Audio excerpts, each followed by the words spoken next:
নাউজুবিল্লাহ। এই পৃথিবীতে যত রকমের শাস্তির জায়গা আমি জীবনে যত দেখেছি, এই যে আয়না ঘরের নাম এখন শুনছি, আগেও বলতে পারতাম, কিন্তু আমার বলতে দেয়নি। আমিও মাটির নিচে ছিলাম, গুম হয়েছিলেন এই যে আপনাদের এলাকার সন্তান। কত মানুষ গুম হয়েছিল এই দেশে। অনেকে বলেছে কি করেছে যে তাদের এত কিছু বলা লাগবে, গালি দেওয়া লাগবে। বাংলাদেশে যদি জালেমেরা কিচ্ছু না করে থাকে, ওদের শাস্তি দেওয়ার জন্য, বরদোয়া করার জন্য আয়না ঘরে যথেষ্ট। আমি শুধু নাম শুনেছি, এদের বাস্তবতা কত নির্মম। একটা পশুর সাথেও মানুষ এত নিকৃষ্ট আচরণ করে না। আমার সাথে যে মাওলানা ছিল মুফতি ফখরুল ইসলাম, উনি বলছিলেন আমাকে নিয়ে প্রথমে আমার এই হাঁটুর ভেতর দিয়ে হাত দিয়ে হ্যান্ডকাপ দিয়ে 24 ঘন্টা বেঁধে রাখতো একটা তারের সাথে। শুধু টয়লেট করার জন্য 1.5 থেকে 2 মিনিট সময় দিত, খাওয়া দাওয়ার জন্য কয়েক মিনিট দিয়ে 24 ঘন্টা এভাবে বাধা। ঘুম নেই, একটু ঘুম যদি আসে গরম দিত। আপনি বলেন তো, কোন বিড়াল বেঁচে রাখে মানুষ, পাখি খাঁচার ভেতরে রাখে, তারপরে তো কঠিন আচরণ করে। এরপরেও যদি জালেমরা নিজেদের জুলুমের ফিরিস্তি খুঁজে না পায়, কি করেছি আমি যে আমার পদত্যাগ করা লাগবে। প্রকাশ্য গুলো তো বাদই দিলাম, গোপনে যেটা এইটাও যদি এখন সামনে ভালোভাবে নিয়ে আসেন, আপনি যে জালেম ছিলেন পৃথিবীতে তামাম দুনিয়া স্বীকার করবে। এই জন্য উপদেষ্টা যারা আছে তাদের একজন আছে, এই ছেলেটা জানিয়েছে বাংলাদেশের আয়না ঘর যেখানে যেখানে আছে এগুলো ধ্বংস করা লাগবে না, এগুলো রেখে দেন। মানুষ যেন দেখে বসে যে পৃথিবীর ময়দানে বাংলাদেশ নামক জায়গায় একটা জালেম ছিল। জালেমদের জন্য আপনি মায়া দেখায় অনেকে এখন বলে না কি আর করেছেন। সারা দেশের 18 কোটি মানুষ যদি আপনাকে মাফ করে দেয়, আমি আমার বাস্তবতা থেকে বলছি, ব্যারিস্টার আরমানের বউ আপনাকে মাফ করবে না। ইলিয়াস আলীর স্ত্রী আপনাকে মাফ করবে না, যে ধোঁকা দিয়ে তাকে বোকা বানালেন যে আমি কিছু জানি না, অথচ প্রমাণ হয়েছে ওনাকে মেরে ফেলা, বিনা অপরাধে ফাঁসি দেওয়া হয়েছে। আমি এই কথা সিঙ্গাপুরে, মালয়েশিয়া কয়েকদিন আগে এখানে বলেছিলাম। এই জালেম যারা এই দেশে 17 বছর জুলুম করে গেল, এই জালেমদের দোষর এখনো ওখানে পালিয়ে আছে।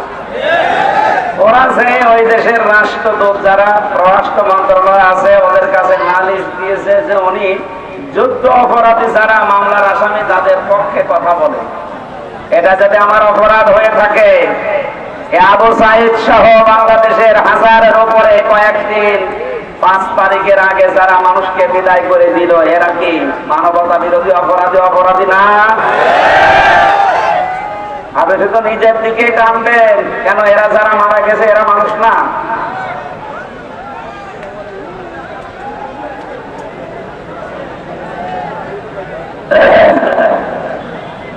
গাইবান্ধা বাসে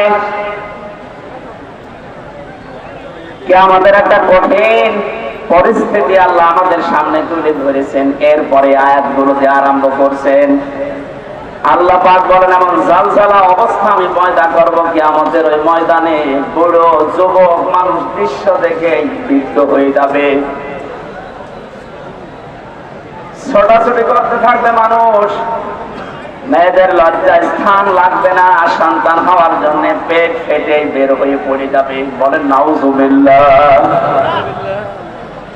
50 আলফা সানা মিম্মা তাউদ্দুন, মানুষ 1, 2, 3, 4 করে যেভাবে গণনা করে, কিয়ামতে এক একটি দিন হবে আমাদের এই গণনা হিসাবে 50,000 বছরের মতো লম্বা। আপনি আওয়াজ কি কমাচ্ছেন নাকি? হ্যাঁ, বাইরে চলে গেছে আজকে, আসলে হলো না। আমাদের আগের থেকে মাহফিল নেওয়ার আগে আমি মাইক বলবো, ওভাবে হয় আমার এখনই গলা কথা বলতে হয়। এটা এখন আমি মেরে ফেললেও হবে, বলেন ওর মায়ের 700 কত পাওয়ার, এখানে 2000 পাওয়ার লাগবে।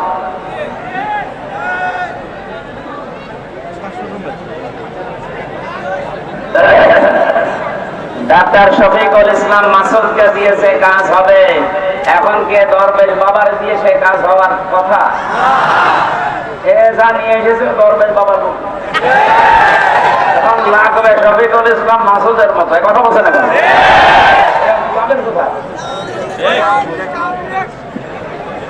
এই জন্য তো আমার কষ্ট হয়ে যাচ্ছে। এরকম একটা দৃশ্য আল্লাহর সামনে যখন নিয়ে আসবে, আল্লাহ পাক আমাদেরকে সতর্ক করছেন, কোন বন্ধু কিন্তু বন্ধুর পরিচয় পর্যন্ত দিতে রাজি হবে না। আজ বাংলাদেশে আমরা একটা বাস্তব অভিজ্ঞতা দেখতে পেলাম, বন্ধু বন্ধুর পরিচয় দেওয়া না, বন্ধু অনেককে পরিচয় করিয়ে দিয়েছে। এই যে অবৈধ আনিসুল হক করে যখন ধরেছে, ও যদি নিজে নিজে চলে যেত, দরবেশ বেঁচে যেত। ধরা খাওয়ার পরে বলছে আমারে ওই যে ওরে নিবেন না, ওটা দরবেশ। কেন ওকে বললো আমি নৌকার মাঝি? কিসের মাঝি? ভালো করে তাকান সালমান। ওরা আশ্চর্য হয়ে গেছে যে মানুষ এত নিচে নামতে পারে, বাঁচার জন্য মারলে। দুনিয়ায় যদি এই করে তাহলে বোঝা যাচ্ছে দাড়িটা এটা নবের সুন্নত হিসাবে রাখে না, এটা ধোঁকা দিয়ে বোকা বানানোর জন্য রেখেছিল। আল্লাহ বলেন কিয়ামতে সবচাইতে বড় আপন বন্ধু যারা, এই মানুষগুলো নিজেরা নিজেদেরকে পরিচয় দেবে না। যখন তাদেরকে অন্যের দৃষ্টিগোচর করা হবে, সামনাসামনি যখন মানুষকে নিয়ে আসা হবে, মানুষগুলো সবচাইতে বড় বেঈমানি করবে যে না আমি চিনি না। আল্লাহ পাক বলেন ইয়াবাতুল মুজরিমু লাউ ইয়াফতাদি মিন আযাবি ইয়াউমিদিন বিবানি। এই কঠিন পরিস্থিতি যখন তৈরি হবে, এই মানুষটা নিজেকে বাঁচানোর জন্য আছে সব ফিদিয়া হিসাবে, জরিমানা হিসাবে দিতে রাজি হয়ে যাবে। আজকে দরবেশের কথা দেখেছেন যে আমারে ছেড়ে দেন, বাংলাদেশ আমি ঠিক করে দেব। মুক্তিপণ হিসাবে মানুষ ওই দিন সব দিতে রাজি হয়ে যাবে। পৃথিবীতে যত আপনজন আছে তাদের নাম আল্লাহ সিরিয়াল আকারে কিছু দিয়েছেন, ওয়াসাহিবাতিহি ওয়া আখি। প্রথমে মানুষ তার স্ত্রী সন্তানকে বলবে আল্লাহ তুমি এগুলো নিয়ে যাও, আমার ভাইকে তুমি নাও।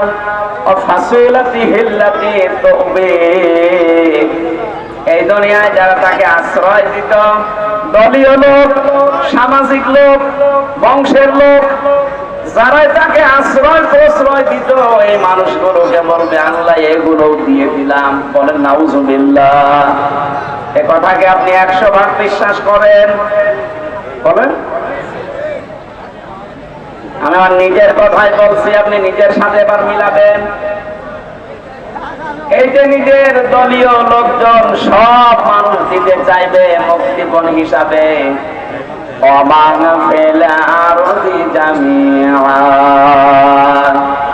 এমনকি দুনিয়ায় তার স্থাবর অস্থাবর যত সম্পদ ছিল সব আল্লাহকে বলবে আল্লাহ নিয়ে নেন। এরপরও আমাকে আপনি নাজাত দেন, বাঁচান। মুক্তিপণ হিসাবে যেগুলোর নাম বললাম, নিজের স্ত্রী সন্তান, ভাই ভক্ত, দলীয় লোক, দুনিয়ার সব স্থায়ী অস্থায়ী সম্পদ, ওর আর কিছু আছে?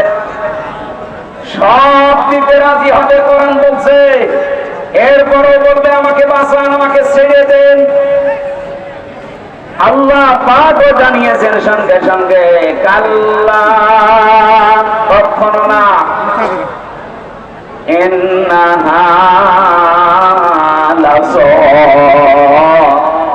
অবশ্যই আমি আল্লাহ তাকে জাহান্নামে লাজার দরজা দিয়ে প্রবেশ করাবো। বলেন নাউজুবিল্লাহ। আল্লাহ যদি গ্যারান্টি দেয় তার ভেতরে কোনো ফাঁক ফোকর থাকার কথা? উনি বলছেন না, কখনো না।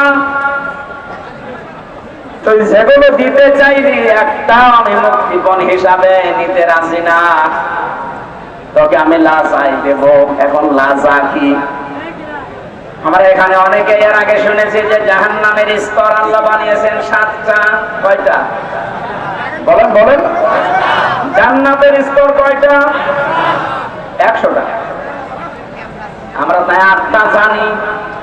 কোরআনে কারিমের ভেতরে 100টার উপরে জান্নাতের স্তর আল্লাহ সাজিয়েছেন। এর ভেতরে জাহান্নামের স্তর যেহেতু 7টা ধাপ, 7টা, এক একটা ধাপের আলাদা আলাদা নাম আছে। 3 নাম্বার যে ধাপটা তার নাম লাযা। আল্লাহ বলেন এত ভয়ঙ্কর জাত, নাযাআতাল লিশাওয়া। এই জায়গায় প্রবেশ করানোর সঙ্গে সঙ্গে মানুষের চামড়া খসিয়ে ফেলবে। বলেন নাউযুবিল্লাহ। এই পৃথিবীতে যত রকমের শাস্তির জায়গা আমি জীবনে যত দেখেছি, এই যে আয়না ঘরের নাম এখন শুনছি, আগেও বলতে পারতাম কিন্তু আমার বলতে দেয়নি। আমিও মাটির নিচে ছিলাম, গুম হয়েছিলেন এই যে আপনাদের এলাকার সন্তান। কত মানুষ গুম হয়েছিল এই দেশে। অনেকে বলেছে কি করেছে যে তাদের এত কিছু বলা লাগবে, গালি দেওয়া লাগবে। বাংলাদেশে যদি জালেমেরা কিচ্ছু না করে থাকে, ওদের শাস্তি দেওয়ার জন্য, বরদোয়া করার জন্য আয়না ঘরে যথেষ্ট। আমি শুধু নাম শুনেছি, এদের বাস্তবতা কত নির্মম। একটা পশুর সাথেও মানুষ এত নিকৃষ্ট আচরণ করে না। আমার সাথে যে মাওলানা ছিল মুফতি ফখরুল ইসলাম, উনি বলছিলেন আমাকে নিয়ে প্রথমে আমার এই হাঁটুর ভেতর দিয়ে হাত দিয়ে হ্যান্ডকাপ দিয়ে 24 ঘন্টা বেঁধে রাখতো একটা তারের সাথে। শুধু টয়লেট করার জন্য 1.5 থেকে 2 মিনিট সময় দিত। খাওয়া দাওয়ার জন্য কয়েক মিনিট দিয়ে 24 ঘন্টা এভাবে বাধা। ঘুম নেই, একটু ঘুম যদি আসে গরম দিত। আপনি বলেন তো, কোন বিড়াল বেঁচে রাখে মানুষ, পাখি খাঁচার ভেতরে রাখে, তারপরে তো কঠিন আচরণ করে। এরপরেও যদি জালেমরা নিজেদের জুলুমের ফেরেশতা খুঁজে না পায় যে কি করেছি আমি, যে আমার পদত্যাগ করা লাগবে, প্রকাশ্য গুলো তো বাদই দিলাম, গোপনে যেটা এইটাও যদি এখন সামনে ভালোভাবে নিয়ে আসেন, আপনি যে জালেম ছিলেন পৃথিবীতে তামাম দুনিয়া স্বীকার করবে। এই জন্য উপদেষ্টা যারা আছে তাদের একজন আছে, এই ছেলেটা জানিয়েছে বাংলাদেশের আয়না ঘর যেখানে যেখানে আছে এগুলো ধ্বংস করা লাগবে না, এগুলো রেখে দেন। মানুষ যেন দেখে বসে যে পৃথিবীর ময়দানে বাংলাদেশ নামক জায়গায় একটা জালেম ছিল। জালেমদের জন্য আপনি মায়া দেখায় অনেকে এখন বলে না কি আর করেছেন। সারা দেশের 18 কোটি মানুষ যদি আপনাকে মাফ করে দেয়, আমি আমার বাস্তবতা থেকে বলছি ব্যারিস্টার আরমানের বউ আপনাকে মাফ করবে না। ইলিয়াস আলীর স্ত্রী আপনাকে মাফ করবে না, যে ধোঁকা দিয়ে তাকে বোকা বানালেন যে আমি কিছু জানি না, অথচ প্রমাণ হয়েছে ওনাকে মেরে ফেলা হয়েছে। ও গাইবান্ধাবাসী, এ কথাটা আমি ভেতর থেকে বলছি এই কারণে, কারণ জালেম ছাড়া এখনো পর্যন্ত আমরা দেখতে পাচ্ছি অনেকে জালেমের পক্ষে ছাপাই গাচ্ছে। কয়েকদিন আগে গোপালগঞ্জের এক জালেমের দোষর ও জানিয়েছে, আপা ঘাবড়াবেন না, আপনি ঘাবড়ালে আবার নরম হয়ে যায়। এখনো এই কথা বলেন, ওনার বিবেক আছে? আপনি জানেন বাস্তবতা কত নিচে নেমেছিল? এই দিককার মানুষগুলো কি, এরা কি মানুষ নাকি? ওইটা তো বলা যাচ্ছে না।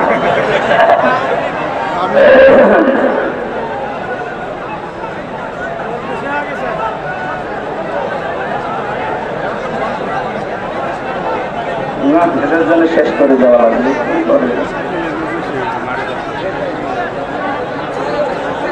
ভলেন্টিয়াররা মনে হয় দায়িত্ব পালন করছে না, নাকি এরা এদের বিবেক বুদ্ধি সব ব্যাংকে রেখে এসেছে? হ্যাঁ, এখানে কি কি করেন আপনি? হ্যাঁ,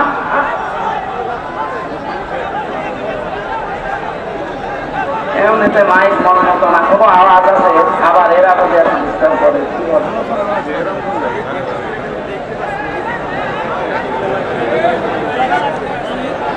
না না, আমি এর জেলা আমি আসবো না, কারণ এখানে আসবো না, এর জেলায় এরা তো করেন, আমার গলাটা নষ্ট করে দিচ্ছে। নিজেরা ডিস্টার্ব করতে, আবার মাইক ভালো না, আমি কিভাবে কি করবো? সুবহানাল্লাহ, আলহামদুলিল্লাহ, লা ইলাহা ইল্লাল্লাহ, সুবহানাল্লাহ, আলহামদুলিল্লাহ, লা ইলাহা ইল্লাল্লাহ। সাইদ ভাইয়ের মা, মগধ ভাইয়ের মা, ইয়ামিন ভাইয়ের মা, রায়হান ভাইয়ের মা, তোমরা বড়ই ভাগ্যবতী, আনলে ধরাই দিনের জ্যোতি। সালাম জানাই তোমায় ফেরেশতা মা, সালাম জানাই তোমায় ফেরেশতা। বলেন মারহাবা। আবু সাইদকে নিয়ে কয়েকদিন একটা ভিডিও চলছিল যে ওরা শহীদ হয়নি, নিজে গুলির সামনে বুক পেতে দিয়ে আত্মহত্যা করেছে। এই কথাটা যদি কেউ মন থেকে বলে থাকে, আহলে হাদিসের নামে নাকি একটা লোক এই কথা জানিস, এই কথাটা যে বলেছে ও যদি তওবা না করে ওর ঈমান চলে গেছে। কারণ এই যে শহীদ, এই শব্দটা গরু ছাগলের নামের আগে লাগানো হয় না। কত দামি শব্দ জানেন? মানুষ যেন শহীদের বিরুদ্ধে মুখ দিয়ে কিছু না বলে, আল্লাহ মুখের উপরে মুখ দিয়েছে। ওয়ালা তাকুলু লিমা ইয়াকতালু ফি সাবিলিল্লাহি আমওয়াত বাল আহয়াউ ওয়ালাকিন লা তাশউরুন। আল্লাহ পাক সূরা বাকারার 154 নম্বর আয়াতে জানিয়েছেন, মুখ দিয়ে কোনদিন এই কথা বলবে না যে আবু সাঈদ এমনি মারা গেছে, না, ও শহীদ হয়েছে, মরে গেছে, জীবনও বলবি না, ও চিন্তা বাল আহয়াউন, শুধু চিন্তা না। আল্লাহ পাক বলেন মানুষের মুখ দিয়ে বলার পরে যে ধারণার একটা জগৎ আছে, মনের একটা জগৎ আছে, ধারণা করতে পারে মানুষ যে মনে হয় মরে গেছে। আল্লাহ ধারণার উপর নোটিশ দিয়েছেন, ওয়ালা তাহসাবান্নাল্লাযীনা কুতিলু ফি সাবিলিল্লাহি আমওয়াতা বাল আহয়াউন ইনদা রাব্বিহিম ইয়ারসাকুন। আমি তো বাস্তব কথা বলছি, ভালোভাবে খেয়াল করেন। এটা সূরা আলে ইমরানের 169 নম্বর আয়াতে আছে। আল্লাহ পাক বলেন পৃথিবীর মানুষেরা ধারণাও করবে না, মুখ দিয়ে তো কোনোদিন বলবি না, ধারণাও করবে না যে শহীদরা মরে গেছে। ওরা তো জীবিত এবং আমি আল্লাহর কাছে ওরা খাবার খাচ্ছে। খাবার খেলে মানুষের শরীরে রক্ত গোশত তৈরি হয় না, হয় না? বলেন না কেন? এটার প্রমাণ গায়বান্ধরে সাব্বির নাকি যা সাকিব কবরে যাবার 1 মাস পর যার শরীরে রক্ত পাওয়া যায়, বলেন তো সে যদি খাবার না খাবে শরীরে রক্ত পেলে কোথায়? নবীজির চাচা হযরতে হামজা রাদিয়াল্লাহু তাআলা আনহু, উনি যখন শহীদ হন তাকে 70 টুকরা করেছিল কাফেররা। এত রাগ ছিল তার উপরে, তার লজ্জা স্থান পর্যন্ত কেটে 3 টুকরা করেছে। যুদ্ধ শেষ হয়ে যাওয়ার পরে নবীজি বললেন, নিয়ে আসো লাশের টুকরাগুলো। বিভিন্ন জায়গায় তারা ছড়িয়ে ছিটিয়ে দিয়েছে, সব এক জায়গায় করে আল্লাহর নবী নিজের পাগড়ি মোবারক দিয়ে ঢেকে দিলেন লাশটা। মাথা থেকে হাঁটু পর্যন্ত ঢাকা হয়েছিল, বাকি হাঁটু থেকে পা পর্যন্ত বেরিয়ে যায়। নবীজি নিজেই লতা পাতা পাহাড় থেকে নিয়ে এসে ওই জায়গাগুলো ঢেকে কবরের ভেতরে দিয়ে বললেন, মাবুদ, আমার চাচা হামজার উপরে আমি এখন পর্যন্ত রাজি আছি, তোমাকে বলছি দয়া করে তুমি আমার চাচা হামজার উপরে রাজি হয়ে যাও। ও গাইবান্ধাবাসী, নবীজি যদি কবরের পাশে দাঁড়িয়ে চাচার পক্ষে কথা বলতে পারে, আল্লাহ নারাজ হয়ে যাবে? বলেন। মদিনাতে একটা ঢল হয়েছিল 30 বছর পর, বিশাল আকারে ঢল। এভাবে হযরত হামজার কবর ভেঙে স্রোতের মতো রক্ত আসছিল। ওই সময় যারা ছোটবেলায় যুদ্ধ করেছিল এখন তারা বয়স্ক হয়ে গেছে, মুরব্বী। রক্ত আবিষ্কার করতে গিয়ে দেখে অনুসন্ধানে 30 বছর আগে উহুদের ময়দানে নবীজির চাচা হযরত হামজা শহীদ হওয়ার পর কাফের কর্তৃক যেখানে যেখানে আঘাতপ্রাপ্ত হয়েছিলেন ওই জায়গাগুলো দিয়ে কোনো ফিনকি দিয়ে রক্ত বের হচ্ছে। উনি যদি খাবার না খাবেন 30 বছর পর ওনার শরীর থেকে রক্ত আসবে কোত্থেকে? এজন্য বাংলার জনগণ সাবধান, মুখ দিয়ে তো বলবেনই না, ধারণাও করবেন না যে যারা শহীদ হয়ে গেল মারা গেছে, কোরআনের পাখিকে আজ অনেকে বলে মরে গেছে, না উনি মারা যায়নি, ওনাকে মেরে ফেলা হয়েছে। বড়দের সাথে আমি 10 মিনিট দেখা করেছিলাম 22 সালে। কি সুন্দর কথাবার্তা, কি সুন্দর হাসি। আমার তো একদিন পরে পরে আমরা সংবাদ পেতাম ওখানে, এত কঠিন অবস্থায় আমার রাখতো। যেদিন উনি মারা গেছে তার পরের দিন পেপারে দেখলাম যে উনি মারা গেছে। বাইরে এসে দেখলাম যে ভিডিওগুলো হাসপাতালে নিয়ে আসার সময়, বের করার সময় যে হাসিটা দিয়েছিল, কোন অসুস্থ মানুষের মুখ দিয়ে ওই হাসি বের হওয়ার কথা না।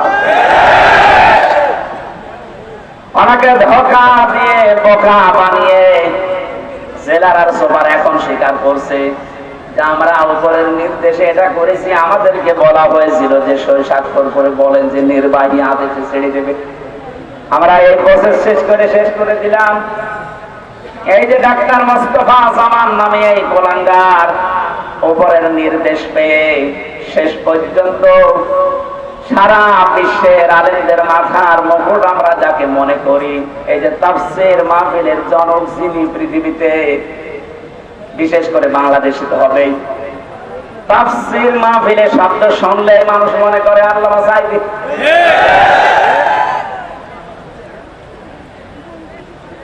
কি ছলাকলা করে ষড়যন্ত্র করে তাকে ইনজেকশনের মাধ্যমে দুনিয়া থেকে বিদায় করে মানুষকে দেখিয়েছে, বিশ্ববাসীকে জানিয়েছে উনি এমনিতে মারা গেছে। উনি এমনি মারা যায়নি, ওনাকে যেহেতু মেরে ফেলা হয়েছে সুতরাং উনি শহীদ। কথা বলেন না কেন? আজকে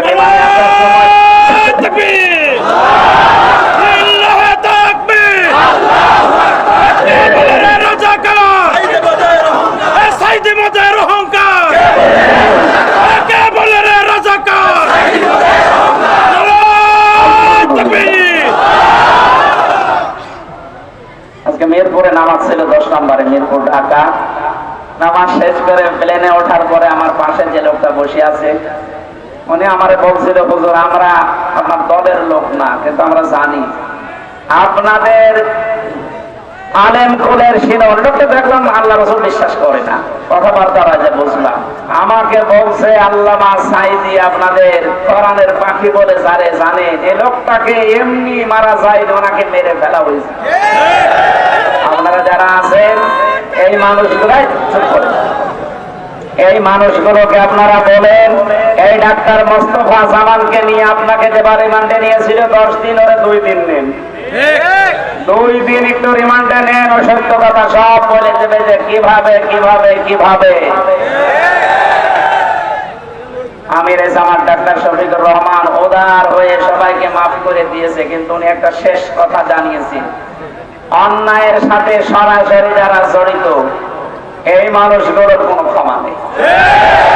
নবীজি যেমন 13 জনকে মাফ করেছিলেন, বলেছিলেন যদি এরা কাবা শরীফের খিলাফ ধরেও থাকে ওখানে ওদেরকে মেরে ফেলা লাগবে। 1500 বছর আগে যদি 13 জন এরকম হয়, 1500 বছর পরে আমার মনে হয় এখন 26 জন হয়ে গেছে। তার ভেতরে এই খালা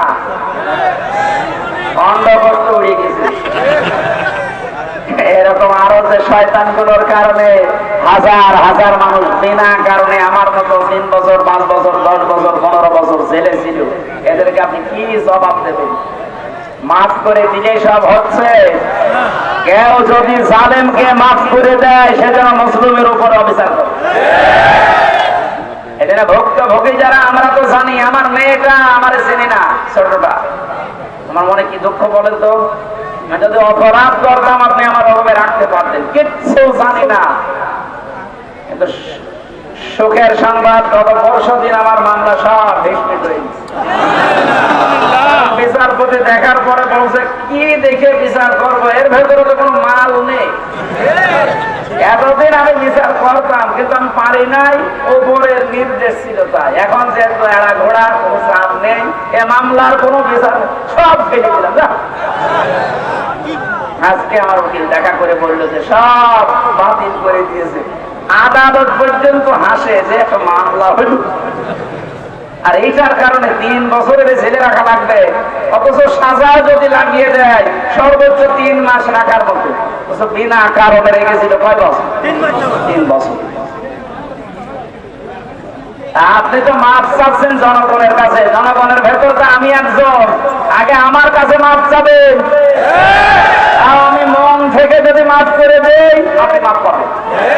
যদি বলেন হুজুর আল্লাহ না, আল্লাহ মাফ করবে না, কারণ আল্লাহ আমার বুঝে দিতে, কারণ এই দায়িত্ব এখন আল্লাহর নেই। আল্লাহ তো হকুল্লাহ আর আমি হকুল ইবাদ।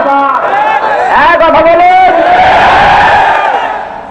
আপনি কেউ মুখ নিয়ে ব্যারিস্টার আরমানের বোর কাছে মাফ চাবেন বলেন?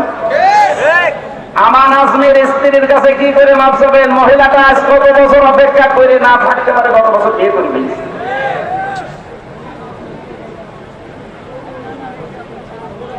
শয়তান পর্যন্ত মনে হয় কান্নাকাটি করেছিল, কিন্তু জালেমদের মনের ভেতরে একটু দয়া আসে না।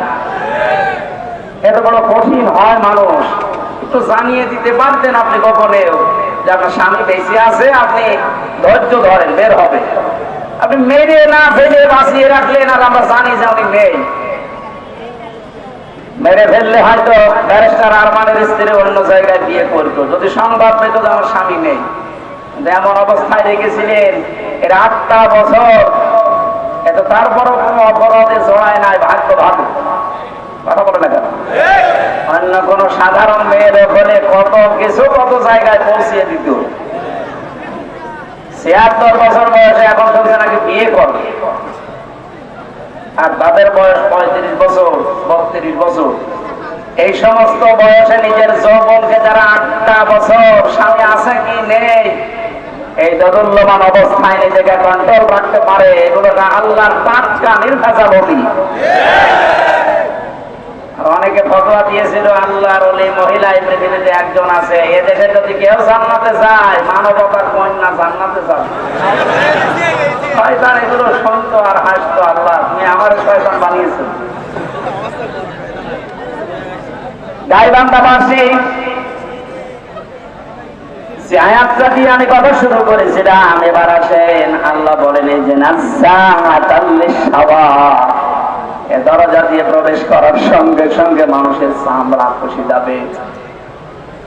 রিমান্ডে আমিও 10 দিন ছিলাম, আমাকে ওরা শাস্তি দিয়েছিল কঠিন, 11 ঘন্টা টাঙিয়ে রেখেছিল, চোখ কালো কাপড় দিয়ে বেঁধে, হাত হ্যান্ডকাপ দিয়ে, পায়ে ডান্ডা বেড়ি দিয়ে এমন অবস্থায় টাঙিয়েছিলাম 4 ওয়াক্ত নামাজ পড়তে পারি নাই। একেবারে যে কোরআন আমার সামনে, আমি সত্য কথা বলছি, জোহর আসর মাগরিব ইশা আমি ইশারায় করেছিলাম, কারণ জানি না যে এখন জোহর না আসর। মাটির নিচে এমন এক ঘরে নিয়েছিল, ওখানে 3 রাত বসা যায় না। এই কঠিন অবস্থাতে শুধু জিজ্ঞাসা করতাম যে স্যার এখন কি নামাজের সময় হয়েছে, ঝাড়ি ভিতর করতে কিসের নামাজ পড়বা? যে কয়টা অফিসার আমি দায়িত্বে পেয়েছি, কয়েকটা এত খারাপ, এত জানোয়ার, আল্লাহর ভুল ধরত। বলেন যে লোকটা আল্লাহর ভুল ধরতে পারে তার কাছে আমির হামজা কি? আমরা মাঝে মাঝে এই নখ তুলে নেওয়ার যে যন্ত্রপাতি গুলো আছে নিয়ে এসে বলছে যে নখ তুলে এগুলো দিয়ে, আর এখানে জানেন যে একটু শুধু ডিম মারছে তাই অনেকের সহ্য হচ্ছে না।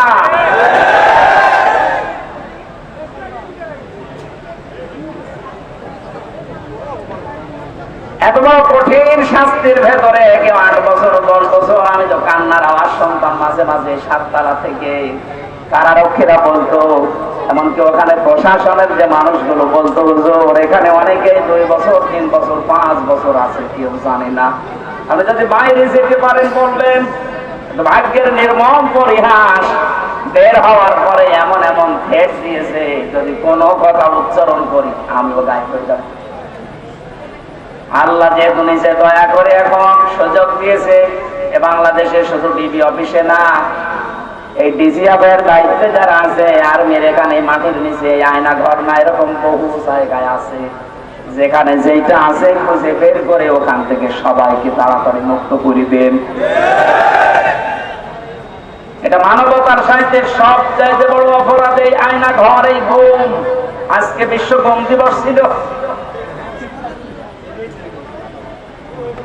বাংলার মানুষেরা এই কঠিন কঠিন শাস্তির পর আমরা ব্যারিস্টার আরমানের দিকে তাকিয়ে দেখলাম ওনার মাথার চুল উঠে গেছে কিন্তু চামড়া ওঠে নাই। আর আল্লাহ বলেন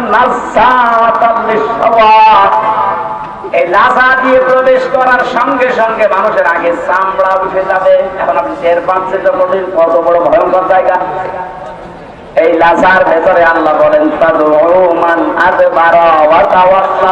তাদেরকে লাসা ডাকতে থাকবে যারা সত্যকে সত্য জানার পরেও পিঠ ফিরিয়ে চলে গেছে। এই দেশে 8:30 থেকে 9:30 থেকে আরাম আরম্ভ করেছি, এখন 10:30 বাজতেছে। একটা ঘন্টায় যত কথা বললাম, একটা কথা কোরআনের বাইরে, হাদিসের বাইরে মন মতো বলেছি। কোন উদাহরণ যদি দিয়েছি কোরআনের সাথে মিলিয়ে দিয়েছি। এই সত্য পথের দিকে আপনাকে আমি আহ্বান জানাচ্ছি। আমরা এক জালেম থেকে মুক্ত হয়ে পৃথিবীর আর কোন জালেমের হাতে ধরা দিতে চাই না। এখন কোরআনে কারিমের বাস্তব অভিজ্ঞতা দেখতে চাই। কারণ এই দেশটা 53 বছর স্বাধীন হয়েছে, বাবা চালিয়েছে অনেকদিন, আমরা দেখলাম। আমি দেখি নাই,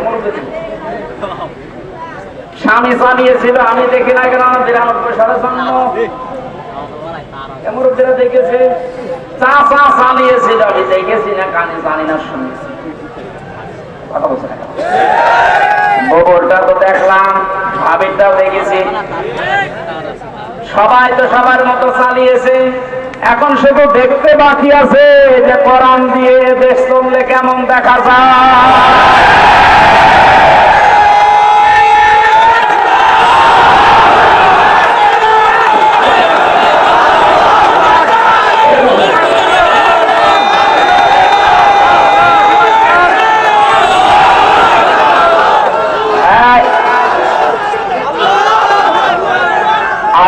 কে যেন ফতোয়া দিয়েছে যে নারায়েত তাকবীর এই শব্দটা বলা শিরক। কারণ নারায়েত মানে নারুন থেকে এসেছে, এটা পাগল। নারায়ণ শব্দটা নারতুন থেকে, নারতুন মানে উচ্চ, তাকবীর মানে আল্লাহর আওয়াজ। তাকবীর মানে কি? নারায়েত তাকবীর, উচ্চ আওয়াজে আপনি ডাকতেছেন, এই শব্দটা এখান থেকে। ওরা নারায়েত এখান থেকে নিয়েছিল, নারুন মানে আগুনের তাকবীর। এটা আমাদের কলবের, অন্তরের এবং আত্মার সাথে মিশে থাকা একটা তাকবীর। এটা হযরত ওমর যেদিন দিয়েছিলেন, কাফেররা তাড়াতাড়ি করে দরজা জানালা বন্ধ করে বলছে দরকার নেই, ওর সামনে গেলে মাথা থাকবে না। সুতরাং এই তাকবীর আমরা মরণ পর্যন্ত দিতে রাজি আছি। এই শব্দটা শুনে যারা মৌলবাদ বলে অনেকে আওয়াজ তুলেছিল, আপনি আল্লাহু আকবার শব্দের যদি মৌলবাদ বলে উল্টা পাল্টা ফতোয়া দেন, আপনার জানাজা পড়া কবরে যাওয়া যায়। এখন আপনি এমনিতেও জাহান্নামে যাবেন, তবে সত্য পথের দিকে ডাকার পরে আমরা চাই চর্ম চোখে দেখতে যে কোরআন দিয়ে চললে কেমন দেখা যায়। যেহেতু আল্লাহর সাহায্য এবং বিজয় আমরা কিছু দেখতে পেয়েছি। অনেকে এখানে এসেছে, এশার নামাজে হয়তো পড়তেও পারেন, ইযা জাআ নাসরুল্লাহি ওয়াল ফাত। যখন আল্লাহর সাহায্য আপনি আসবে তখন বিজয় দেখতে পাবেন। বিজয়ের ভেতরে যতগুলো কাজ আছে তার অন্যতম একটা কাজ হচ্ছে ওয়ারাআইতান নাসা ইয়াদখুলুনা ফি দীনিল্লাহি আফওয়াজা। সত্যই যদি আল্লাহর সাহায্য এসে যায় তখন আপনি বিজয় পাবেন। আমার তো মনে হয় এত বড় বড় মহারথীরা 17 বছর চেষ্টা করে জালেমের একটু চোর পরিমাণ লড়াতে পারে নাই, কিন্তু ছাত্ররা যা করে দেখিয়েছে, এই বৈষম্য বিরোধী ছাত্র আন্দোলনের এই নেতারা, আমার মনে হয় আল্লাহ আবাবিল পাখির মতো তাদের কাজে লাগিয়েছে। এটা নিঃসন্দেহে আল্লাহর সাহায্য এবং বিজয়। আর বিজয় আসলে যে 7টা কাজ হয়, তার 1 নম্বরের কাজ হচ্ছে দলে দলে পালে পালে মানুষ ইসলামে প্রবেশ করবে। 36 দিনে আমরা যেটা দেখতে পেলাম, কেন 25 দিনে 5 তারিখ থেকে 30 তারিখ পর্যন্ত তাকান, কত হিন্দু আমিরে জামাতের হাতে হাত দিয়ে মুসলমান হয়ে যাচ্ছে, কত জালেম পর্যন্ত নিজের জুলুম স্বীকার করার ইসলামে আসতেছে। আজকের একটা জরিপ পেয়েছি, আগস্টের 5 তারিখের আগে এই দেশে মাত্র 20 জন মানুষ চাইতো 100 জনের 20 জন যে ইসলামে দেশে কায়েম হোক, কিন্তু এই 25 দিনের মাথায় এখন অবস্থা এমন দাঁড়িয়েছে, এই দেশে এখন 100 জনের 35 জন মানুষ চাচ্ছে যে ইসলাম কায়েম হোক। এই সময়টা একটু চেটে দেন। বাংলাদেশে যারা একামতে দিনের দায়িত্ব পালন করে, মানুষগুলোর যে ইখলাস আমি দেখেছি। আমি তো বাস্তব ওয়াজ করছি ওনার সাথে, আমি 4 দিন থেকে জেলখানায় একেবারে পাশাপাশি আমি দেখেছি লোকটার আমল, লোকটার ঈমান। এটা পরবর্তী আয়াতে ওটা আসবে। ওনার যে মর্যাদা, ওনার যে ভরসা, তাওয়াক্কুল আল্লাহর উপরে। আমির হামজাকে লক্ষ্যটা এক জায়গায় করলে ওই রকম তাওয়াক্কুল হবে না। আমি কত আলেমকে জেলখানায় কাঁদতে দেখেছি, আফসোস করে, এমনকি আল্লাহকেও দোষারোপ করে। অথচ লোকটা একটা জেনারেল মানুষ, একটা ডাক্তার, কাদের সঙ্গে স্পর্শে এসে কোন জায়গায় আল্লাহ পৌঁছিয়ে দিয়েছে তারে। আমি যে প্রথমে বলেছিলাম, কেউ যদি জিন্দা ওরি দেখতে চান ওনার দিকে তাকাবেন, কারণ ওনার আমল, ওনার কাজ কারবার, অ্যাক্টিভিটিস, ইখলাস আমি নিজের কাছে দিকে 4 দিন দেখেছিলাম। আমি যুবক মানুষ, ও এখন 33 বছর বয়স আমার। সারাদিন কোন কাজ ছিল না, শুধু চিন্তা ছাড়া। তারপর রাত 9টা 10টার পরে আমি শুয়ে পড়তাম। আরে মুরব্বী মানুষের মাথার উপরে এতগুলো মামলা, ওনার ছেলে ওই সময়ও ছেলে, ওনার স্ত্রী অসুস্থ, ওনার সহকর্মী সহযোদ্ধা যারা এসে হাজার হাজার পালিয়ে বেড়াচ্ছে, হাজার হাজার ছেলে। ওনার দলের প্রতীক নেই, দল নিষিদ্ধ। এরকম কঠিন মুহূর্তেও লোকটার চেহারার ভেতরে চিন্তার কোন ছাপ নেই। প্রতি সপ্তাহে 4টা 5টা করে হাজিরা দিয়ে দিয়ে 8-9 ঘন্টা গাড়িতে থাকা লাগতো। যখন জেলখানায় এসে পৌঁছাতো রাত 9:30 10টায়, বলতাম স্যার খাবার খাবেন না? আপনার এই যে এখানে কিছু দুষ্ট লোক আছে, ওদের মাধ্যমে মোবাইল পাওয়া যায়, চুরি করে নিয়ে এসে দেয়। আমার বলছে, হামজা মোবাইল দিয়ে করবো কি? আমার কেন, আপনার সন্তান আছে, ছেলে, আপনার স্ত্রী অসুস্থ, আপনার দলের লোক সব পালিয়ে বেড়াচ্ছে, একটু খোঁজ নেবেন না? আমারে যেটা শুনিয়েছে ওই কঠিন মুহূর্তে, আমার বলছে, হামজা আমার সন্তান সহ, স্ত্রী সহ, আমার সহকর্মী সহযোদ্ধাদেরকে আমি আল্লাহর হাতে রেখে, আমার তো একেবারে পুরোপুরি বিশ্বাস ওই দিন থেকে ওনার এই তাওয়াক্কুলের কারণে এই 25 দিনে 20 থেকে 35-15% মানুষ ইসলামে আসা পেয়ে গেছে। এজন্য মানুষগুলোর ইখলাসের আপনি দাম দিতে শেখেন। এদেশের দেশপ্রেমিক হিসাবে যদি এখন 1 নম্বরের তালিকায় থাকে, যারা ভুয়া ভুয়া তুলেছিল, তাদের এখন মানুষ চিনে ফেলেছে। বাংলাদেশে একজন প্রতিযোগিতা আলেমে দিন মুফতি কাজী ইব্রাহিম বাইরের দেশ থেকে ঘোষণা দিয়েছে, মানে কিন্তু পাগল ছাগল না, 10 জন আলেম যদি এই দেশে থাকে তিনি একজন।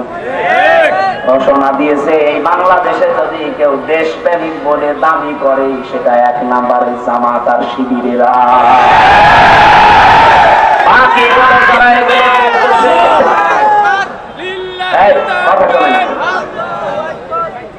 বাকি যারা এগুলো তোলে, অধিকাংশ গুলোই মিথ্যাবাদী।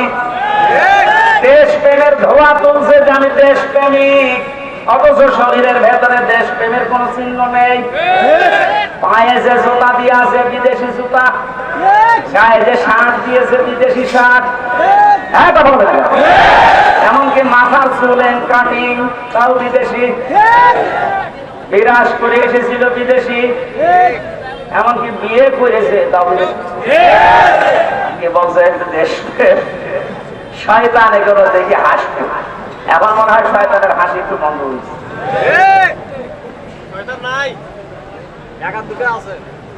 এখানে সত্য পথে আহ্বান করলে আপনার অন্তত কিছু না থাকলেও কিন্তু বিবেক আছে। বিবেক থাকার পরও যদি কেউ উল্টা দিকে চলে যান, সে যে দলের লোক হন, আপনাকে আল্লাহ লাজাই দেবে। লাজাই গেলে প্রথমে চামড়া খসে যাবে।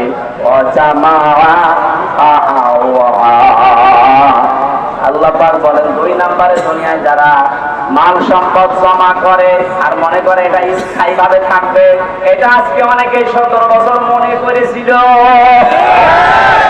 এই জন্যই তো পদ্মা সেতুর চাইতে একজনের টাকা বেশি।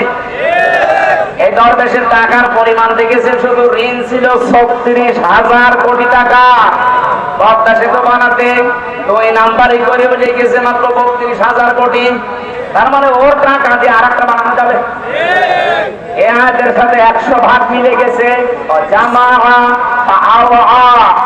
ওরা মাল সম্পদ জমা করে আর মনে করে এটা স্থায়ী ভাবে আমার কাছে থাকবে, এ আর হাত ছাড়া হবে না। আল্লাহ এমন ভাবে ধরেছে, চোখ বন্ধ করার সময় দেয়নি। এই কথাগুলো বলতে বলতে আল্লাহ মানুষের কিছু আচরণ এবার তুলে ধরবেন। এবার আমি সহ যারা বসে আছি প্রত্যেকে আল্লাহর আয়াতের সাথে মিলান। ইন্নাল ইনসানা খুলিকা হালুআ। অবশ্যই আমি আল্লাহ মানুষকে বানিয়েছি অস্থির চিত্ত রূপে। সব সময় মানুষ শুধু ব্যস্ত ব্যস্ত ব্যস্ত। 2 নম্বরে ইদা মাসাহু শাররু জাযুআ। যখন তাকে কোনো অকল্যাণ স্পর্শ করে তখন হায় হতাশ করে, তখন একেবারে পাগলের মতো হয়ে যায়। ওয়াইদা মাসাহুল খায়রু মানুআ। যখন তাকে কোনো কল্যাণ ভালো কিছু পায় তখন ওই লোকটা কৃপণ হয়ে যায়। মানুষের কিছু চরিত্র বর্ণনা করছেন আল্লাহ। আল্লাহ রাব্বুল আলামিন বলেন মানুষ অস্থির, বিপদে পড়লে মানুষ হায় হতাশ করে, নিয়ামত পেলে কৃপণ হয়ে যায়। কিন্তু তারা না, ইল্লাল মুসাল্লিন। মুসাল্লিরা বাদ দিয়ে কারা বাদ? আমরা এখানে যারা আছি মুসাল্লি কিনা বলেন তো? বলেন বলেন। জীবনে যাই করেন না কেন ফরজ নামাজ ছেড়ে দেবেন না। মুসাল্লি যারা আছে তাদের এবার আল্লাহ 12টা গুণ দিচ্ছেন। সব মানুষের ভেতরে আগের বর্ণিত এই গুণগুলো আছে। এরা অস্থির, নিয়ামত পেলে এরা কৃপণ হয়ে যায়, বিপদে পড়লে হায় হতাশ করে। কিন্তু মুসাল্লিদের ভেতরে এগুলো থাকবে না। মুসল্লিদের ভেতরে যেহেতু এগুলো থাকবে না, আর আমরা মুসল্লি দাবি করছি, কোরআন বলছে তোমাদের ভেতরে 12টা গুণ থাকা লাগবে। কয়টা? আজকে 12টা গুণের কথা শুনে বাড়ি নিয়ে যাবেন, তাহলে এই মাহফিল সাকসেস হবে। কথাগুলো আমরা বলছি, এই মাহফিলটা যেহেতু এতিমদের জন্য দিয়েছে, ওনারা বারবার পেছন থেকে খোঁচাচ্ছে যে আমাদের টাকা পয়সা কিছু দরকার এতিমের জন্য। 3-4 মিনিট সময় দিচ্ছি, 12টা গুণ আমি বলবো। যারা যাচ্ছেন ওনাদের কাছে সর্বোচ্চটা একেবারে শেষ, বাড়ি যাওয়ার ভাড়া রেখে বাকিটা দিয়ে দেবেন। আপনি রাখবেন না ভাই। আমার আশপাশে যদি আর কোনো জায়গায় অনুষ্ঠান আছে, মনে হয় যে পীরগঞ্জে আছে একটা, এরপর কোথায় কোথায় যেন আমি মনে নেই সঠিক এলাকায় আসলে এশার নামাজের পর পরে আমার তুলে দিয়ে, আর মাইক নেবেন জেলা শহরের পাওয়ারওয়ালা মাইক। আমার আজকে গলাটাও ব্যথা করছে। যারা যাচ্ছে কয় লোকজন কই। আমি পারিবারিক জীবন নিয়ে মেয়েদের জন্য 2টা বই লিখেছিলাম, জেলখানায় বসে বসে কোট করে বাইরে এসে ওটা পাবলিশ করেছি। ওই যে গাড়ি আছে ডানে, আপনার মেয়ের জন্য, বিশেষ করে মেয়ের জন্য আর বউর জন্য নিয়ে যাবেন। ওদেরকে আগে পড়াবেন, পারিবারিক জীবনে স্বামীর সাথে অশান্তি হবে না ইনশাআল্লাহ। ওটা দেওয়ার সময় অবশ্যই নিয়ে যাবেন। ওই যে ডানে গাড়ি আছে। আব্দুল করিম ভাই 10,000 টাকা পাঠিয়েছে, জোরে বলেন মারহাবা। মাওলানা নজরুল ইসলাম ভাই 10,000 টাকা, লিল্লাহে তাকবীর। আলেমরা টাকা দিচ্ছে, আর যাদের টাকা আছে এরা কি করছে? আবু বকর সিদ্দিক ভাই পাঠিয়েছেন 5,000 টাকা, জোরে বলেন মারহাবা। আবু বকর ভাই পাঠিয়েছেন 3,000। আল্লাহ রাব্বুল আলামিন এই আলেমদের এবং একামতের দিনের এই খাদেমের এমনিতে তারা মাসলুম এই 15 বছর এই মানুষ মাসলুম মানুষগুলো টাকা যেন আবু বকরের সাথে কবুল করেন। এই ওটা উঠে করেন এমনি করা আছে। গোলাম মুস্তাফা ভাই এ মাহফিলের জন্য দিনের 10,000 টাকা বলে ধরেন, বলেন মারহাবা। আল্লাহ যেন তার জীবনের বিপদ আপদগুলো দূর করে